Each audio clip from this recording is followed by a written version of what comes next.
रमेश और सुरेश दो दोस्त चूल्हापुर नामक गांव में रहते थे। दोनों में बहुत अच्छी दोस्ती थी। रमेश पेशे से एक फोटोग्राफर था। वो जहां भी घूमने जाता वहां की फोटो खींचता और उन्हें अपनी एल्बम में लगाता। रमेश को घूमने का बहुत ही ज्यादा शौक था। सुरेश पेशे से एक सुनार था। सुरेश बहुत ही लालची था। उसे जहां भी कुछ मुफ्त में मिलता वो उसे बिना सोचे समझे ले लेता। एक दिन सुरेश को उसके एक दोस्त ने बताया कि उनके गांव के बीचों बीच जो जंगल है उसमें एक हवेली में बहुत सारा सोना और हीरे जेवरात हैं। तो बस फिर क्या था, सुरेश को वो हीरे जेवरात मुफ्त में किसी भी हालत में लेने थे। सुरेश को उसके दोस्त ने ये भी बताया कि उस हवेली में कोई भी उन हीरों को लेने जाता है तो वो वापस नहीं आ पाता। वहां एक नागिन चुड़ैल का साया है, परंतु सुरेश अपने दोस्त की बात नहीं मानता और वो हवेली में जाने का मन बना लेता है। अरे रमेश, कैसे हो तुम? मैं ठीक हूँ सुरेश, तुम बताओ कैसे हो तुम? मैं बिल्कुल ठीक हूँ दोस्त। रमेश, मुझे मेरे एक दोस्त ने अपने गांव के बीचों बीच एक हवेली के बारे में बताया है। उसने बताया है कि वो हवेली बहुत सुंदर है। वहाँ दूर दूर से लोग उस हवेली को देखने आते हैं। वो हवेली है ही इतनी शानदार कि लोग वहाँ फोटो खिंचवाते हैं। फोटो। सुरेश रमेश से झूठ बोलता है कि रमेश सुरेश के साथ हवेली चले और सुरेश वहां से चुपके से रमेश के बिना पता लगे सारे जेवर चुरा ले। रमेश पेशे से फोटोग्राफर होने के कारण सुरेश की बातों में आ जाता है और वो उस हवेली में जाने के लिए तैयार हो जाता है। अगले दिन रमेश और सुरेश हवेली जाने के लिए तैयार हो जाते हैं। हे, चलो दोस्त, अब हम हवेली चलते हैं। उधर जाकर हम बहुत सारी फोटो खींचेंगे। फोटो। हाँ दोस्त, मैं हमेशा की तरह वहाँ बहुत सारी फोटो खींचूंगा और अपनी एल्बम में लगाऊंगा। सुरेश अंदर ही अंदर रमेश की बात पर हंसने लगता है। अब रमेश को क्या पता था कि उसका दोस्त सुरेश उसके भोलेपन का फायदा उठा रहा है और वो हीरे जेवरात लालच के चक्कर में उस भूतिया हवेली में जा रहा है। देखते ही देखते कुछ समय बाद रमेश और सुरेश उस भूतिया हवेली पर पहुंच जाते हैं। रमेश को वो हवेली देखकर कुछ अजीब सा महसूस होता है। वो हवेली बहुत डरावनी सी दिख रही होती है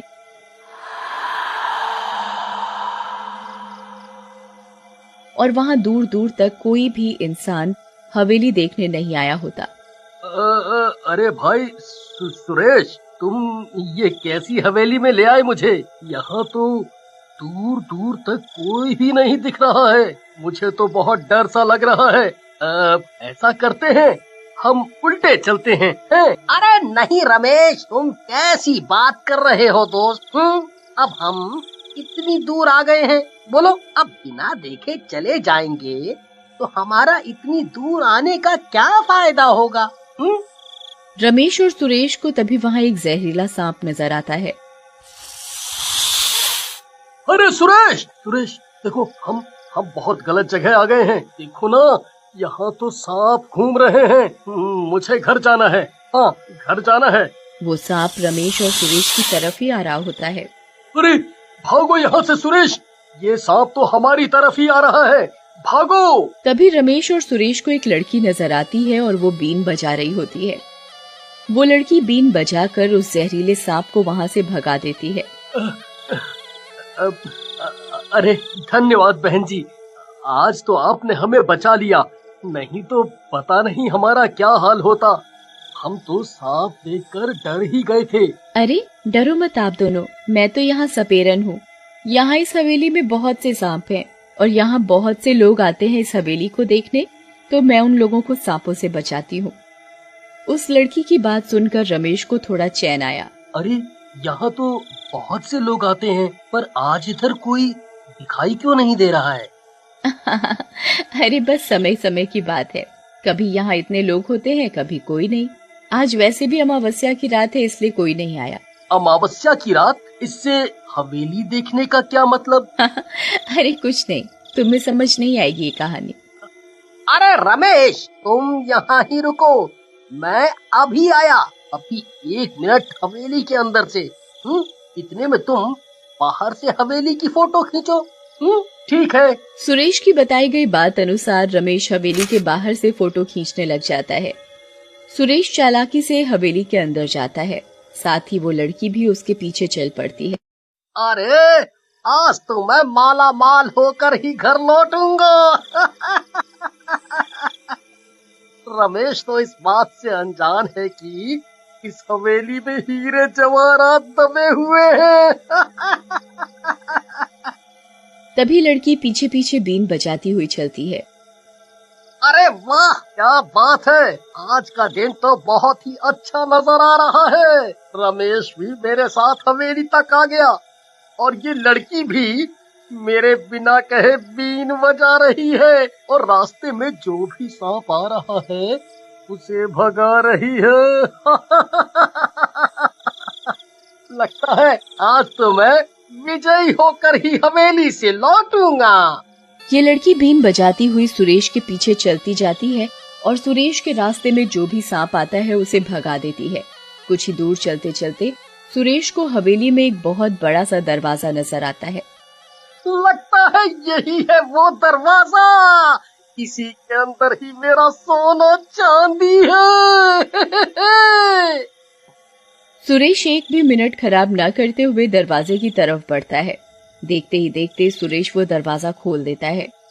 दरवाजा खुलने के बाद वो देखता है कि अंदर बहुत सारे हीरे जेवरात हैं। अरे वाह, आखिरकार मैं पहुंच ही गया अपने मुकाम तक। सुरेश हीरे बटोर ही रहा होता है कि इतने में सुरेश के पीछे खड़ी हुई लड़की एक भूतिया नागिन का रूप ले लेती है। हाय राम, ये तो कोई डायन है। बचाओ बचाओ। अरे तुम कौन हो? मेरा पीछा छोड़ दो।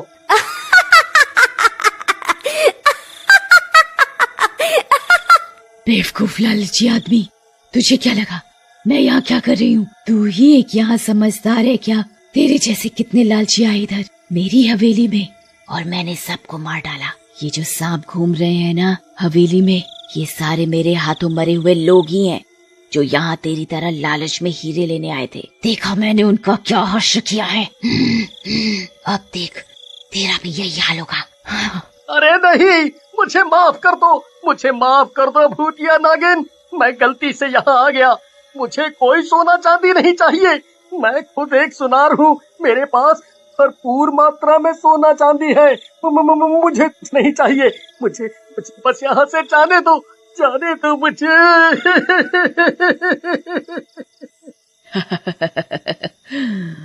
ऐसे कैसे? अब देख तेरे कर्मों की सजा बाहर खड़े तेरे दोस्त को भी मिलेगी। वो तो बेचारा अनजान है कि उसकी मौत होने वाली है अब कुछ ही मिनटों में। मुझे माफ कर दो, मेरे दोस्त ने तो कुछ नहीं बिगाड़ा तुम्हारा, तुम्हें छोड़ दो, मैं कभी दोबारा ये गलती नहीं करूँगा। जाने दो मुझे, जाने दो।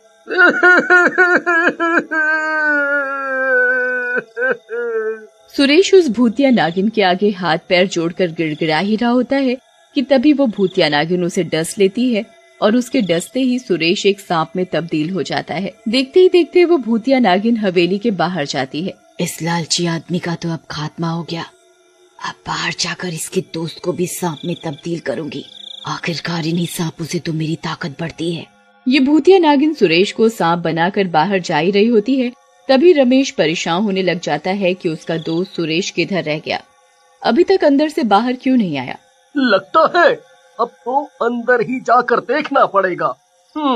रमेश हवेली के अंदर जाता है और वो उधर सामने से भूतिया नागिन को आते हुए देखता है।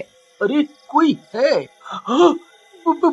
भागो यहाँ से, ये तो एक भूतिया नागिन की हवेली है। सुरेश मेरे दोस्त, तुम किधर हो? हमें घर जाना चाहिए, हम बहुत गलत जगह आ गए हैं।